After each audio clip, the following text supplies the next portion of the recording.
Gjaldskyldu á málastæðinu við HÍ hefur aftur verið frestað. Einhverjir nemendur huga að því að breyta ferðamátum sínum þegar gjaldskyldan tekur við, en aðrir ekki. Þau eru þó öll sammála að vera óánægð með gjaldskylduna. Já, gjaldtaka náttúrulega alltaf ansi leiðileg sko, en mér finnst það nú svolítið skrítið af því að þetta ekki beint fullkomið bílastæði. Ég held að við þurfum að velta meira fyrir okkur hvað gjaldskyldunni finnst okkur. Ég held hún líti niður á okkur og hagsmuni stúdenta og ég held henni sé slétt sama bæði langtíma hagsmuni okkar sem erum hérna í háskólanum og háskólan sjálfs. Mér finnst það bara líka orðið bara allstaðar, maður getur ekki farið út í búðun ef maður þurfi kannski að borga í stæði í 5 mínútur. Mér finnst það alveg fáránlegt út að við erum bara nemendur og eigum ekki allan peningin að vera að borga hverjum degi, þetta safnast alveg upp.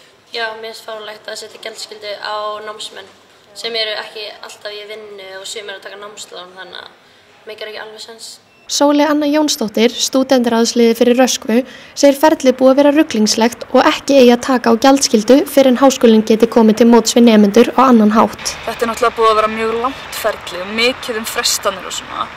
Við höfum verið svolítið í samræðum við rektor og háskólayfirvöld þetta og við í Röskvu allavega höfum verið að tala að það sé mjög mikilvægt að gjaldskyldan komi ekki á fyrr en við erum með mótframlag frá háskólanum, þannig að í rauninni séu þau að bjóða upp á betri valkost fyrir okkur í staðan fyrir að koma kynandi í skólan ef það er bara engin annar betri kostur og þú ætlar að rukka fólk. Þannig að það er þá upphasinn aðala sem við erum búin að vera að tala Hann var komin í gang, það var verið að vinna í honum og svo fjall það allt saman háskólamegin að því að strætó var kominn og var til í það og svona. Þannig að það hefði verið dásamlegt sko.